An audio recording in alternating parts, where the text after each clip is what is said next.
નમસ્કાર, હું પિયુષ પંડ્યા આપ સર્વનું હાર્દિક સ્વાગત કરું છું. 23મી એપ્રિલ એટલે કે શેક્સપિયર અને સર્વાન્ટિક જેવા મહાન લેખકોની પુણ્યતિથિ. 1995થી યુનેસ્કો દ્વારા 23મી એપ્રિલ વિશ્વ પુસ્તક દિવસ તરીકે ઉજવવામાં આવે છે.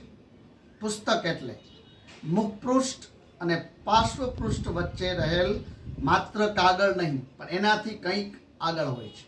પુસ્તક એટલે લેખકના મન અને મસ્તિષ્કમાંથી ઉત્પન્ન થયેલી લાગણીઓ, ઉર્મિઓ, વેદનાઓ, સંવેદનાઓનું શબ્દરૂપી કાગળ પર અવતરણ.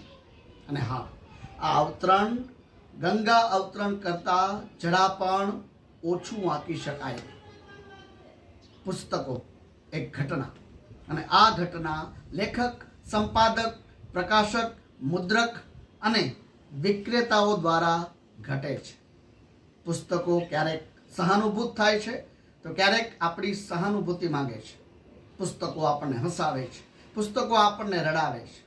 પુસ્તક ક્યારેક સમાજની સુંદરતા રજૂ કરે છે અને ક્યારેક સમાજના બિહામણા અને બીભત્સ ચહેરાઓ રજૂ કરે છે. પુસ્તકો ક્યારેક દરિયો આપે છે અને ક્યારેક તો બૂંદ આપે છે.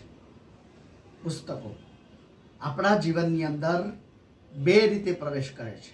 એક તો માહિતી સ્વરૂપે અને બીજું જ્ઞાન સ્વરૂપે. કેટલોગ્સ, કોર્સિસ, ગ્રંથ સૂચિઓ, રેલવે અને બસની માર્ગદર્શિકાઓ, રસોઈની રેસીપી વગેરે આપણને માહિતી પૂરી પાડે છે, એટલે કે આપણી ભૌતિક સગવડોમાં વધારો કરે છે. જ્યારે વાર્તાઓ, નવલિકાઓ, નવલકથાઓ, ચરિત્ર ગ્રંથો, પ્રવાસ વર્ણનો આ બધું આપણા જ્ઞાનમાં વધારો કરે છે, આપણા હૃદયને સ્પર્શે છે. એટલે તો કહેવાય છે ને કે વિશ્વમાં કોઈ પણ એવું ખરાબ પુસ્તક નથી કે જે કંઈ સારું ન શીખવાડી શકે. અને પુસ્તકો વગરનું ઘર એટલે સ્મશાન જેવું હોય છે. હા, પુસ્તકો એ આપણા જીવનનો અમૂલ્ય ખજાનો છે.